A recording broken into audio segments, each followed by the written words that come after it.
ating Panginoong Kristo sa umagang ito na kung saan ay nananawagan para sa kanyang pagsamba para sa kanyang dakilang Diyos bilang ating Diyos bilang mananampalataya ay isa pong pribilehiyo na masamba po natin ang ating mandalalang, ating manliligtas.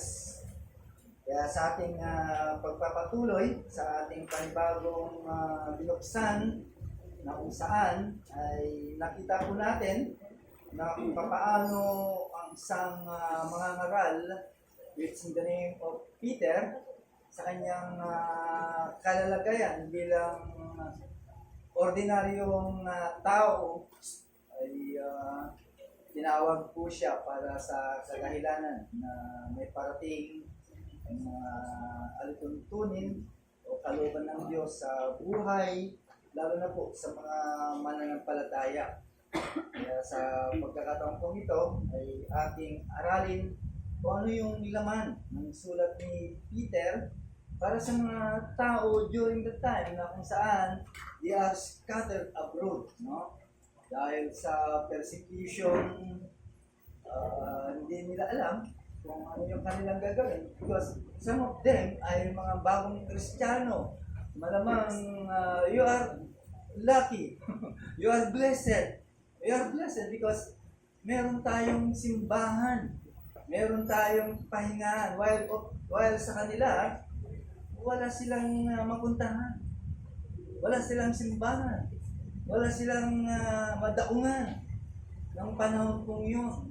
Kung sila po ay patago-tago o saan mang butas ng bundok, doon sila.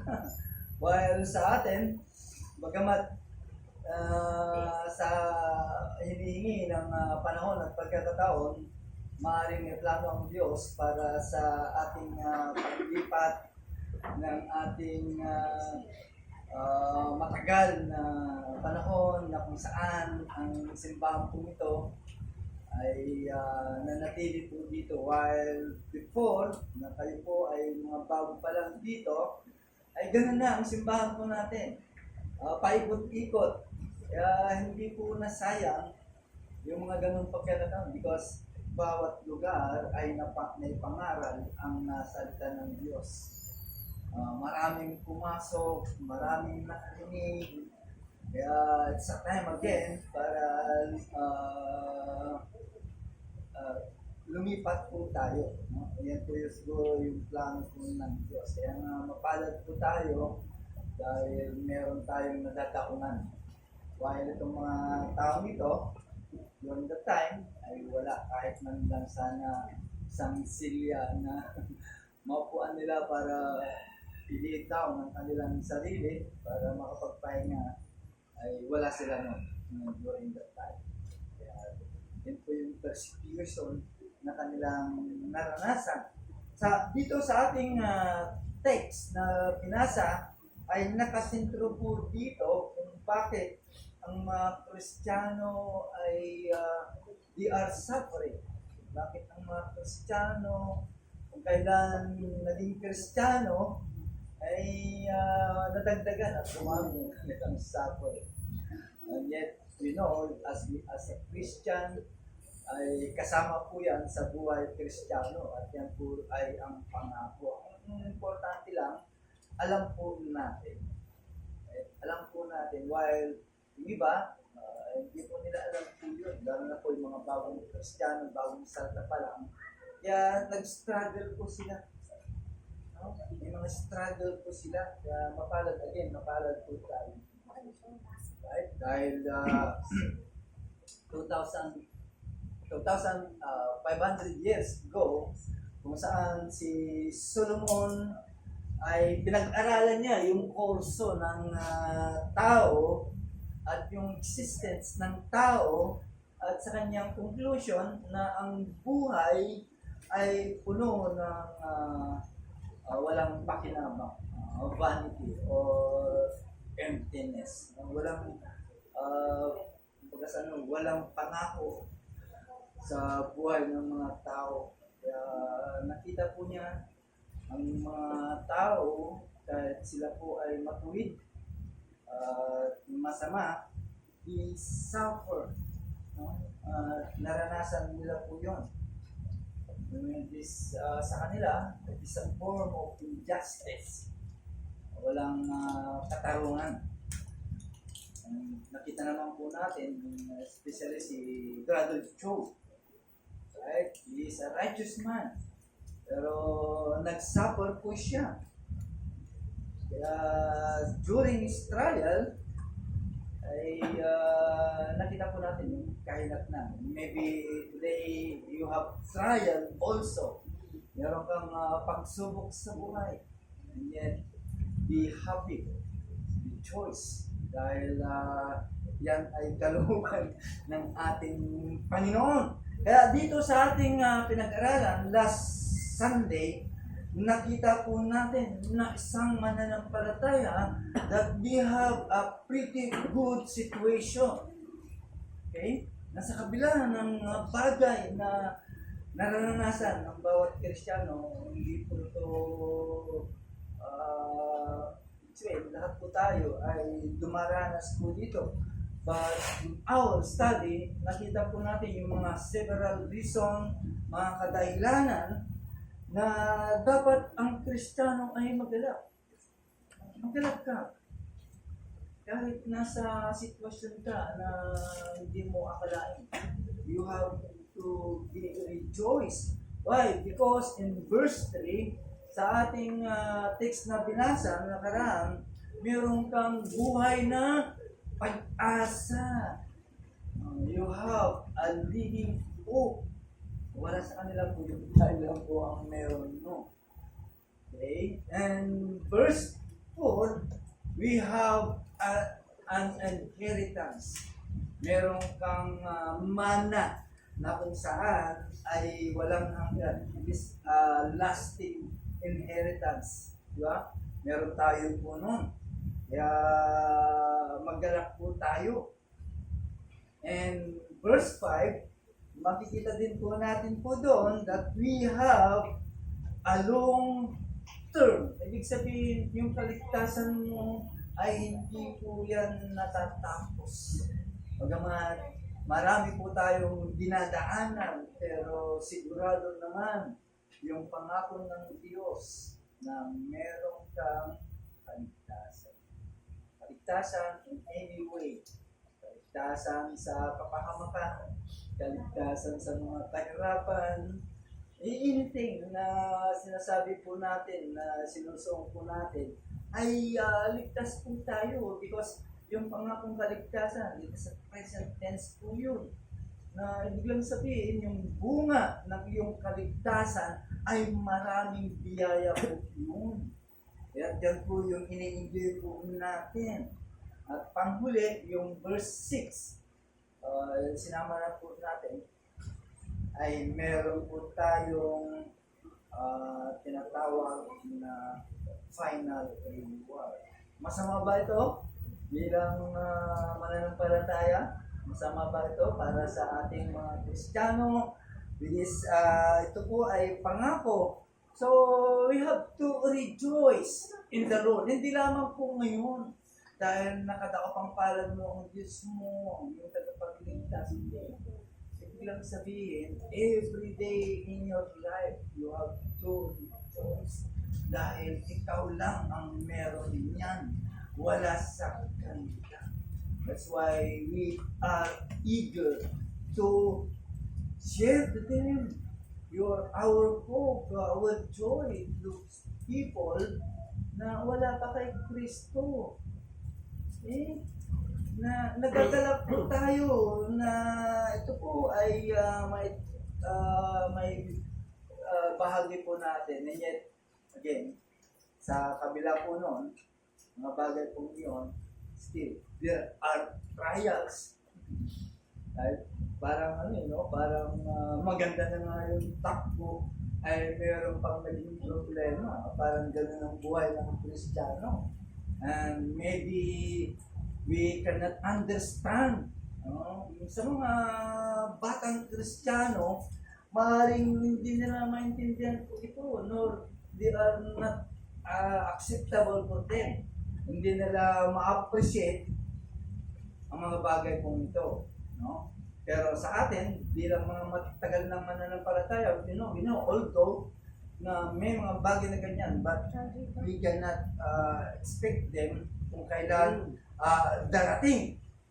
No? Darating sa buhay mo. That's why this letter of Peter ay merong panawagan that we must be prepared. No? Kaya nga po tayo nagpapakadali bahasa sa salita ng Diyos. Andyan ang Sunday school, andyan yung Sunday training. Maraming inilabas ng Diyos para hubugin ang mga Kristiyano sa mga bagay kong ito. Because maliwanag sa sinasabi ni Peter. Kaya ito yung purpose niya na ihayag ang mga verses kong ito. No? So, with that, mga tao yun during the time, he wants to encourage them. Binibigyan niya ng lakas ng loob para mapagtagumpayan. And yet, ganun din po tayo mga mangbabasa ay mabigyan po tayo ng encouragement.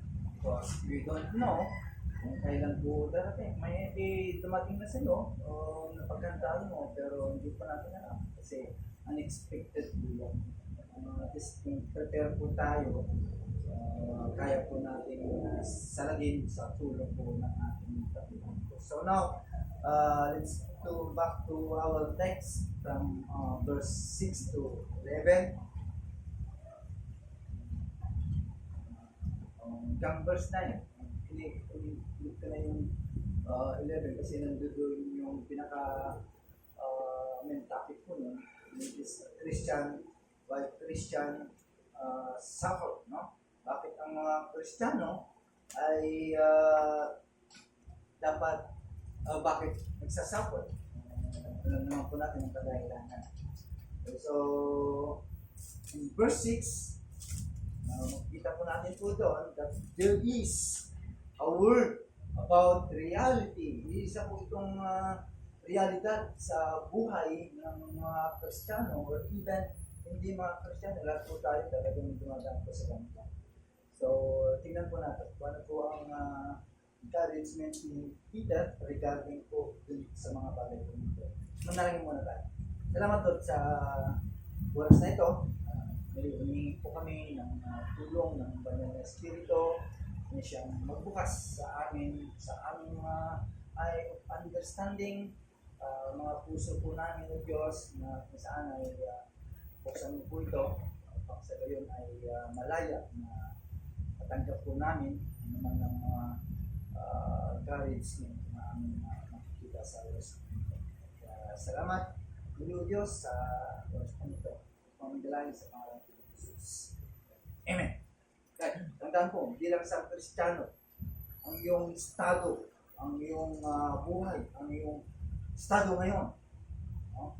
Is to rejoice. Okay? Saan ka ba naman nakakita na bakit ka nandito? Why? Dahil gusto mong maging masaya, gusto mong purihin ang Diyos, gusto mong ibigay yung puso mo. Kaya ano man ang mangyari, hadlang, ay gusto ko pumunta doon, gusto kong magsaya. No, that's our common state. Yan yung lahat po tayo, meron po tayo dyan. To rejoice. So, kailangan i-spend po natin ang oras po natin para sa ating Panginoon. Kaya lang, sorry na sa mga wala dahil imagine, ang sabi ng Bible is Sunday is a rest day. No? Nandito ka para magpahinga, hindi lang magpahinga ang katawan mo, magpahinga ang kaluluwa mo. Hayaan mo ang Diyos na siyang kumilos, hindi yung sarili mo ang kikilos, mapapagod ka. Kaya kung nandito ka, ibig sabihin ay nasa oras ka ng kapahingaan at oras ng iyong reflection.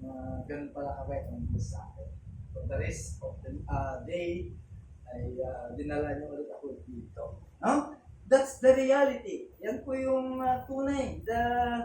Dapat lang po tayo ay magsaya. Maybe mayroon kang dala-dala ngayon. Alisin mo yan.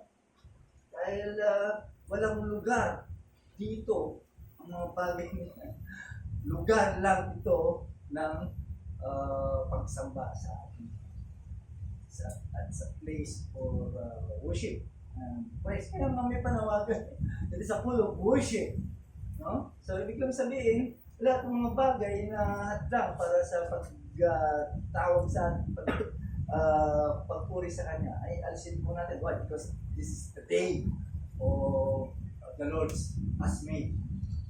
Ito yung araw na ginawa po niya.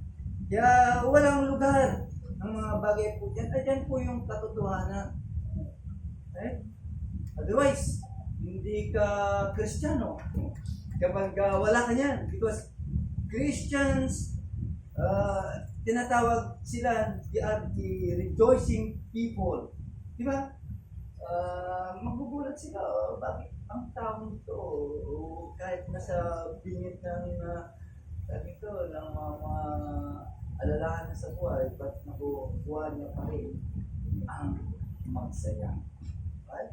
Because yung kaligtasan ay nasa Kanya. Yan po yung punot dulo ng lahat. Right? Kaya tandaan po natin, mga kapatid, yung pagkaligtas sa iyo, our redemption does not guarantee us from the immunity of anything or even any trials ay hindi po yan paraan o garantiya na ikaw ay hindi sasagasaan ng mga bagay ganito. Okay? Kung yan ang iniisip mo, okay, ay mali ang iyong pananaw because ang isang ligtas, okay, ay kahit merong kaakibat na mga bagay na yan, ay still, you are shielded. Okay? Nababalot ka pa rin ng banal na dugo ng ating Panginoon. Okay? Walang masama na kaganapan sa buhay mo. Though nagdaranas po tayo, yung mga sabi, yung mga akala ng mga ibang Kristiyano na kapag ligtas na sila, they are now immune sa mga bagay na ito. Yun yung maling pangunawa. Kasi kapag yan ang nangyari sa iyo, ay hindi mo kayang tanggapin kung ano yung pinangako at sinasabi ng Biblia sa bawat mananampalataya. Alis sila. Dahil sabi nila, sabi ng pastor, na all is well kapag Kristiyano, kapag ligtas na ako. No? Wala nang problema sa akin. But being saved is no hits from any trouble. Dahil natin, akala nila kasi ang Kristiyano ay hindi na daw magkakaroon ng sakit. No? Hindi naman akala nila. Ang Kristiyano ay hindi na maaaring mangyari sa kanya between their marriage life na hindi na daw mangyayari po yun. Ang Kristiyano ay hindi na nakikipag-away naman na nasasakupan sa kanilang mga tahanan. Eh, wala na daw yun. Higit sa lahat, ang Kristiyano daw ay hindi na siya nagkakaroon ng financial troubles. Eh, lahat ng tayo, meron tayo niyan. Okay? So on and so forth. No? Lahat po daw ay hindi na yan mangyayari. Well, that's not true. Hindi po yan totoo. Kaya nga ang sabi ng ating Panginoon in John chapter 16 verse 33. Okay? Ano sabi niya? These things I have spoken unto you. Sinasabi ko ito sa inyo that you might have peace. Meron kang pananampalataya, meron kang kapayapaan in spite of those tribulation. Okay? In the world you shall have tribulation, but be of good cheer. Magsaya ka, matuwa ka. Okay? Dahil lahat yan ay napagtagumpayan ko na. Sabi ng Panginoon. Anong sabihin ko ng Panginoon? Bilang ikaw mananampalataya, kaakibat ka sa kanya. Paghihirap. Pero, magsaya ka. Sabi mo, paano kung wala na akong makain? Paano wala na akong trabaho? Anything, lahat nawala sa akin. Yung bang material ng sinasabi na sa'yo ng Panginoon? Spiritual na bagay ang sinasabi ng Panginoon? No? Kung sakali man, na yun na yung oras, at wala na lahat, of course, inaasahan mo, or baka maybe end of your world, magiging kainatnan po, no? You have the eternal life, meron ka ng kaligtasan, you have the reward. Yun yung sinasabi ng ating Panginoon, that we have to be a good cheer, no? Dahil napagtagumpayan na ang ating mga bagay. That's why, huwag ka nang ma-surprise kung mga bagay na ito ay dumating man sa iyo. Alam ng Panginoon po yan.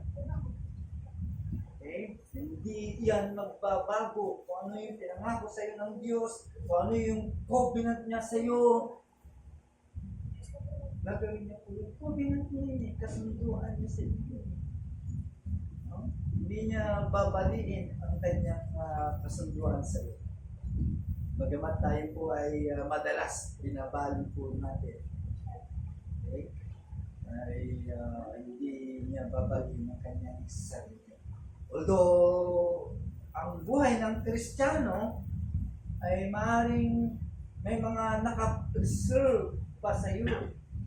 So, maybe sometime, maaaring dumating yung mahirap na buhay para sa iyo.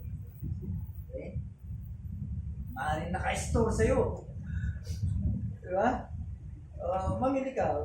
Gusto mo pagpapala. Diba? May mga nakalaan na sa'yo bawat buhay ng isang Kristiyano, either rough times in our life. Okay? Kaya again, sinasabi ko na walang immunity ng bawat isa po sa atin. Any kind of troubles or trials. Right? Hindi si Job nga, hindi nakaligtas eh. Mas may tatalo pa ba kay Job sa buhay natin? Wala.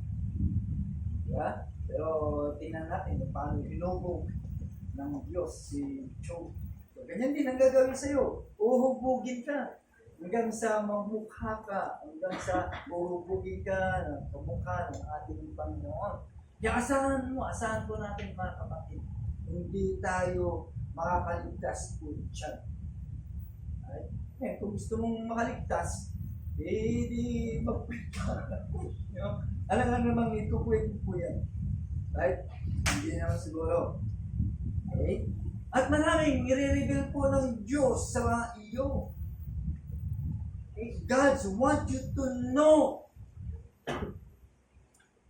kung sino siya. Gusto niyang mag-depende ka sa Kanya.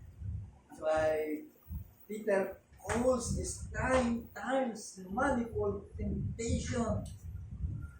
Side by side. Sometimes we are devastating situation.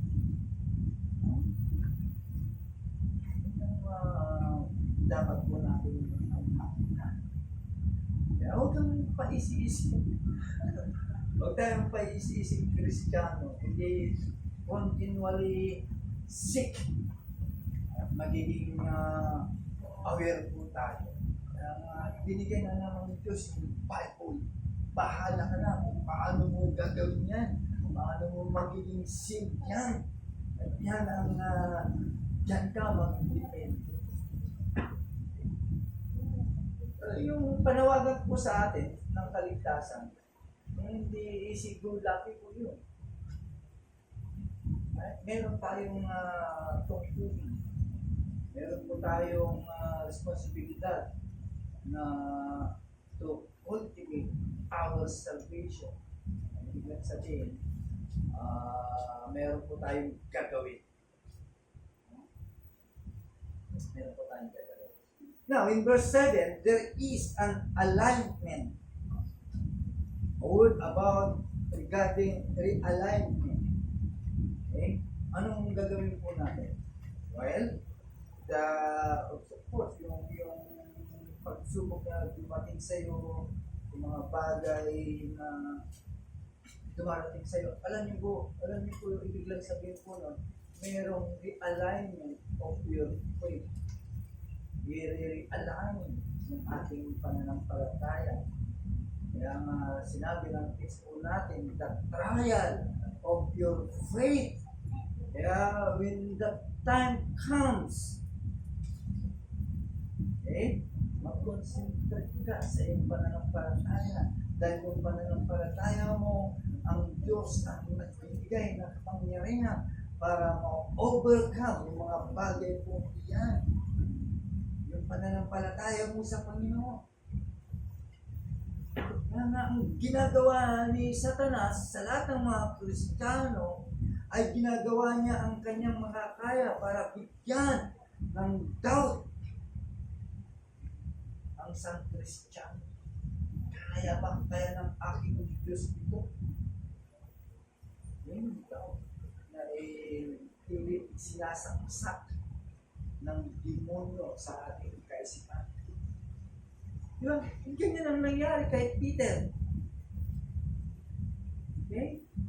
Yung before pa lang, may mga sinabi na ng Panginoon kay Peter, ano ang mangyayari sa kanya, ano ang magaganap sa kanyang buhay.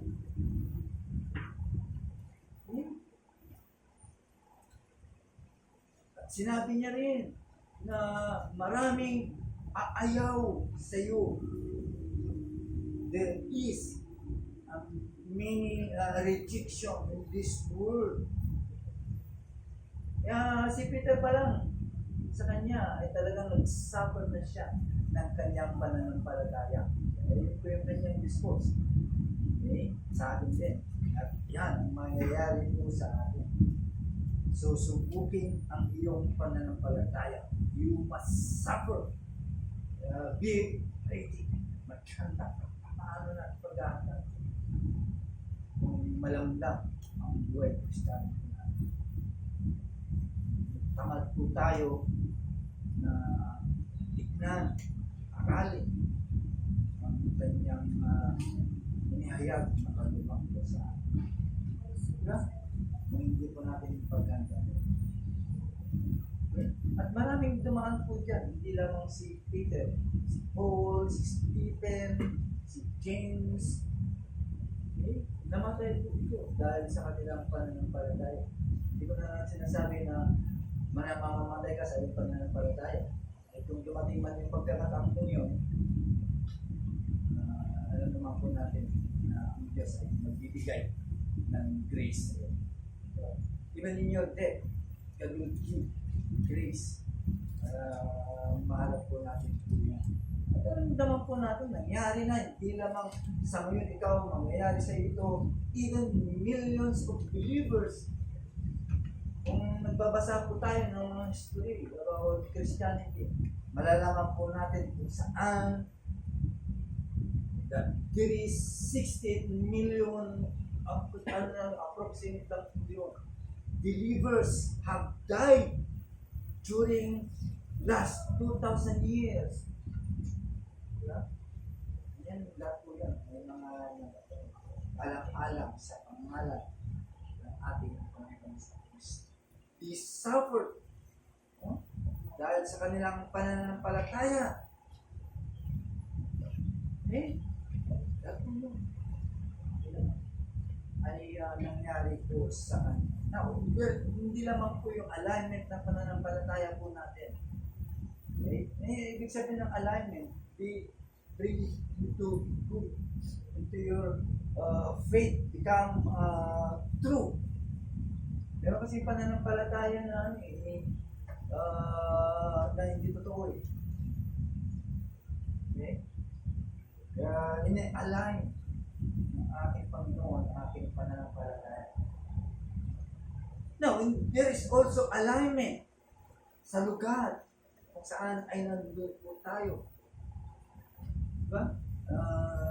Peter speak about refining process. Yung saan ay binanggit po niya dito yung ginto. Kung saan ay magiging tunay through process. Ganyan din po ang buhay ng isang Kristiyano. Kaya may mga nangyayari sa iyo kasi ipinoproseso ka para magiging totoo ang iyong pananampalataya. Diba? Kasi ang set up kasi ng buhay ng Kristiyano, umupo dyan, all things well, ganyan lang yun ang naisipan ko nila. Kaya hindi nila anticipated na kapag mayroong na dumating, ay toss and fro. Bagsak dito, bagsak doon. Paano tayo makakabangon kapag gano'n ang mangyayari? Paano tayo makakapag-advance ang buhay Kristiyano natin kapag hindi natin pinagandaan ng mga bagay? Kaya there is an alignment in our place. Okay? Na ikaw ay talagang gagawing purer than gold. It is mas mahalaga sa ginto ang iyong pananampalataya. Yan ay totoo sa buhay ng isang Kristiyano. That's why God allows it na dumaan ka sa furnace of affliction. Nadaan po tayo po dyan. Why? Kasi ito yung dahilan para alisin yung mga bagay na ito to purge yung mga dross sa buhay mo bilang isang Kristiyano. Hindi lang po tayo lalago dahil sa mga pagpapala na dumadaan po sa isang kadahilanan ito ng affliction sa buhay mo natin para lumago ang Kristiyano. At yan ang dahilan to bring it into a closer and purer sa buhay po natin. Sa paglapit po natin sa mga ina-align po niya. May kinalalagyan po natin. Akala po natin, okay na sa akin ito. All things well. No? Siyempre, tayo naman, kampante lang po tayo. O walang nangyayari. Akala natin, yung good ng buhay po natin, pero hindi pala. Dadaanan pala natin yung mga bagay. Okay? Hindi magiging maasa ng pananampalataya natin kapag hindi yan dadaan. Okay? Pero merong pangako si Peter na dapat po natin alalahanin. Okay? Pagkamat, hindi si Peter ang sumulat sa Romans 8:28. No, alam naman po natin. Biglang sabihin, merong sinasabi si Peter bilang mga Kristiyano na dumadaan sa mga ganitong klase sa buhay po natin. There is abundance na matatanggap ang buhay ng isang Kristiyano. Kaya again, in Romans 8:28, all things work together for good. Paano po natin i-apply sa buhay po natin po yan? Good ba? Na kahit masama ang nangyayari sa atin, of course, good po yun. Eh, hindi lang naman lahat ay magiging mabuti sa iyo. Dadaan ka rin ng mga bagay para at least maalis yung mga hindi dapat sa buhay ng isang Kristiyano. Kaya inaalaw po ng ating Panginoon po yan. Okay? Pero tandaan mo, para hindi ikaw ay bumaksak, grace, which is the grace of endurance ang ibibigay ng Diyos po sa atin. Saan ka pa? Saan pa ang buhay ng Kristiyano? Lahat na ibinigay po sa atin. Kaya lang, suppose, kapag mahina po tayo matitik o mag-termine mga bagay po, hindi po natin i-apply sa buhay natin bilang Kristiyano. Kawawang Kristiyano. Kawawang nila lang kapag hindi niya malaman ang mga bagay po. Alam naman ng Diyos kung anong mabuti sa iyo eh. Kaya magtiwala po tayo. Kanyang kinalalagyan, magtiwala ka sa Panginoon because He knows the best for you. Hindi ka naman niya ang purpose niya, hindi ka naman niya itadown, hindi ka naman niya bibitawan na mangyayari sa buong gano'n. Hindi yun ang plano po ng Diyos po sa atin. Inaalaw lamang po ng ating Panginoon po yan to strengthen our faith. Okay? To strengthen your faith, to grow in Him. Para lumago pa. Okay? Kaya, Christians, let's face it. Alamin po natin. Kasi, challenge ko ito. Wala, you will never grow. Hindi ka nalaro. Beyond those things na nalalaman po natin. Aring napuno na ang ating kaisipan sa mga bagay ng mga katotohanan, mga naiigib po natin, sa mga natutunan po natin. Hindi po yan enough. Okay? Hindi yan sapat. Daan ka dito. At ito ang proseso. Okay? Para lumago po tayo. Now, in verse 8, merong katotohanan that there is a word about reliability na dapat po natin makita. Tandaan po natin, bilang mga Kristiyano, as we continue to struggle, okay? Tandaan po natin, ito po ay nagdidevelop po sa atin. Okay? It will develop our spirit. Lalong-lalong po yan. Ang isang paglalakbay, mga kapatid, patungo sa langit, hindi po yan makinis, kundi meron po tayong harapin sa ating paglalakbay patungong langit. Okay? Hanggang sa makita po natin ang ating Panginoon. Kaya kapag nauna ka na, at nauna na ako, sabihin sa iyo ng Panginoon, will done, my good servant. Sarap, no? Sarap pakinggan po yun sa isang Kristiyano. Pag sinabi ng Panginoon po yun. Kahit ngayon pa lang, yung sarap pakinggan, will done. Good servant. Okay? Yan po yung welcome na hinihintay ng isang Kristiyano. Okay? Mga kapatid, tandaan po natin, as we weather the storms of life, makikita po natin paano we must count on. Ano po ang sinasabi po ng Diyos para sa amin. Right, so with that, ay makikita po natin na kaya binitawan po ito ni Peter para lang mabigyan ng lakas during the time ng mga scandal na po, mga stranger, from above. Stranger, tayo po yun, stranger from above. Para mabigyan po tayo ng lakas para sa mga bagay. Isa pong kadahilanan na ang aklat ni Peter to give something na kung saan ay nagbibigay po sa atin. Kasi kung hindi po natin malaktawan ang mga bagay po yan, okay, nasa na yung lahat ng mga sigasig para mag-aral. No? Matutunan mo na rin ang bagay. Paano tutunan mo yung mga bagay? Kaya nga dun sa private class namin, paano kung wala nang pagkakas? Ano ba ang gagawin ko? Isa lang naman ang sinagot niya, merong covenant ng Diyos. Merong kasunduan ng Diyos sa iyo. Kaya huwag natin kakalimutan po yun. Okay? Kaya ano man, yung ating kinalalagyan sa ngayon, ay alam na po natin. yan ay dadaan lang po. If kung ay matutunan po natin. Pag hindi, babalik ulit sa iyo. Wala kang natutunan, ganun kabuti ang ating Panginoon.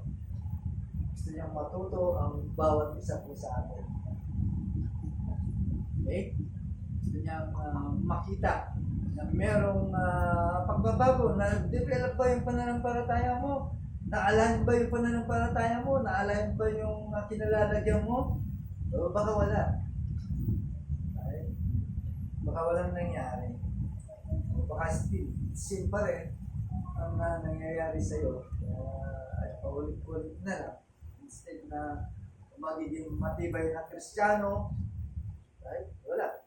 Dahil hindi na-align ang kanyang pananampalataya. Hindi na-align ang kanyang pinalalagyan bilang isang Kristiyano.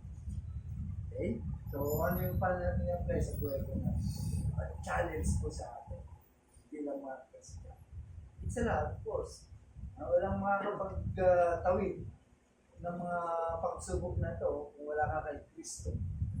Bottom line po nito, at napapagtagumpayan po natin because sabi po doon, faith that overcomes the world. Kaya sa galing pa na napalataya po niya, faith in Christ, in salvation, in your life, mayroong mga pananampalataya na dapat lalabas sa buhay ng kawalas. Wala kang pa kay Kristo, alam po natin na lahat tayo ay dadaan dyan. Pero nananampalataya ka man o hindi. Pero ang kasiguruhan, pag meron kang relasyon, meron kang pagtitiwala sa ating Panginoon, yan ang magtatawid sa iyo. Yan ang magbibigay sa iyo upang makalagwa sa buhay na ito. Kaya tagumpay ang Kristiyano. Tagumpay ang Kristiyano. Dahil ang pananampalataya na meron siya sa ating Panginoon. Tayo po na lang. Maraming salamat muli o Diyos sa kapahayagan ng iyong mensahe sa oras kong ito. Through the book of Peter ay sa pong encouragement po sa amin bilang mga mambabasa, bilang mga Kristiyano ay nakita po namin na ang buhay ng mga Kristiyano ay buhay ng mayroong kagalakan. Pagamat batbat kami ng mga bagay din na mag-aantala, pipigil sa paglago ng isang Kristiyano ay sa liwanag ng iyong salita ng Diyos ay matatawiran po namin ito sa tulong ng iyong bigyan. Maraming salamat po Diyos sa kapahayagan po ng salita ng Santa. Maraming salamat sapagkat ay biniyahin po kami saan ay makakapag-endure kami sa lahat ng bagay na nagaganap o sa lubongin ng buhay ko ng bawat beses. Maraming salamat sa kasangkapan ng bigay ng Diyos. Saan ay maliwanag na nakita mo na sa payagan ko ng salita. Maraming salamat po muli, Diyos. Purihin ka sa oras na ito. Maraming dalangin sa pangalan ng Jesus.